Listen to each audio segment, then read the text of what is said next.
Let us start with Chapter 5, Cost of Production and Concept of Revenue.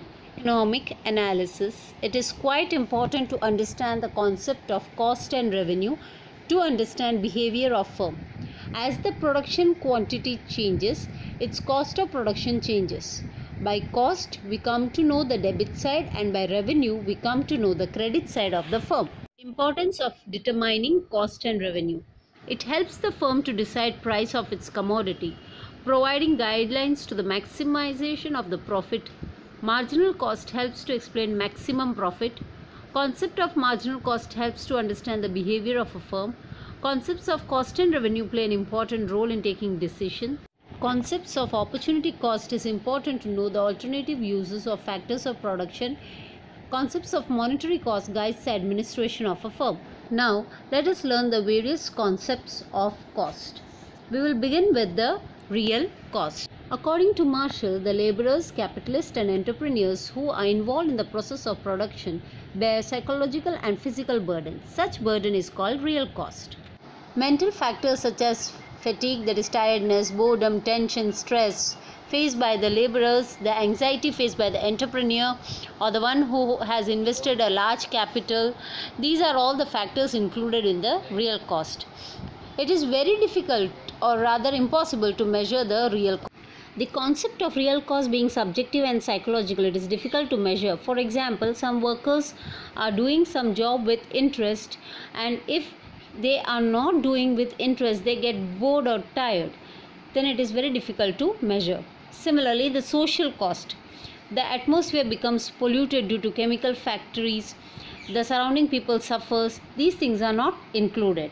The real cost of the land has counted zero while presenting this concept as a land as a nature's gift. But in reality, the rent is paid to the landowner. So that must be calculated in the production cost. So these are the limitation of real cost. Now let us learn about the opportunity cost.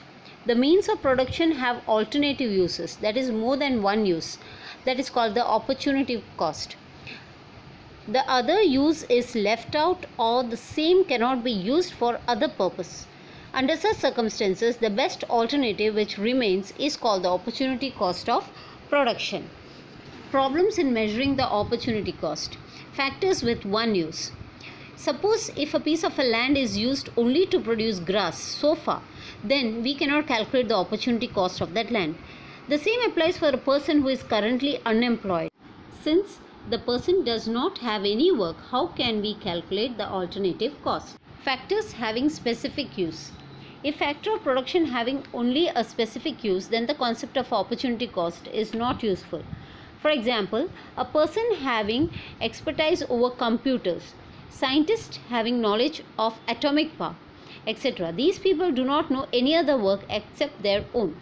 Second is, machines for making ice can only produce ice. You do not have an alternative use, so no opportunity cost is involved. Now the main concept is the monetary cost. Monetary cost is generally the amount that the producer pay for the process of production is called monetary cost. Thus, the cost of production in terms of money is known as monetary cost, like wages, rent, pay to the raw material, fuel, and the total of all the expenses which the producer has made, that is called the monetary cost. For example, if a factory producing pen incur the cost of rupees 50,000 to produce 1,000 units of pen, then the monetary cost of the produced 1,000 units of pen is rupees 50,000. Monetary cost depends on three factors: price paid to the factors of production, level of production, third, period. This monetary cost concept is narrow because the invisible costs are not included in it. To know the true production cost, let us learn what is variable factor. Raw material, extra labor, fuels are those factors which can be changed in short period of time. So we call it as a variable factor. On the other hand, machinery, building of a factory, administrative staff cannot be changed in short period of time. Therefore, we call them as a fixed factor. So now let us learn the difference between short term and long term. A short term is a time period in which a producer cannot change factors of production. A long term is a time period in which a producer can change all the factors of production. In short-term period, all the factors of production such as plant, heavy machinery, building of a factory, etc. remains fixed. In long term, all the factors of production such as plant, heavy machinery, building of a factory, etc. are variable. In short term, the producer can increase, decrease production by increasing or decreasing variable factors such as raw material, labor, electricity, etc. In long term, the producer can increase or decrease factors of production and hence increase, decrease in the production. And factors of production we have already learned. They are land, labor, capital and entrepreneur.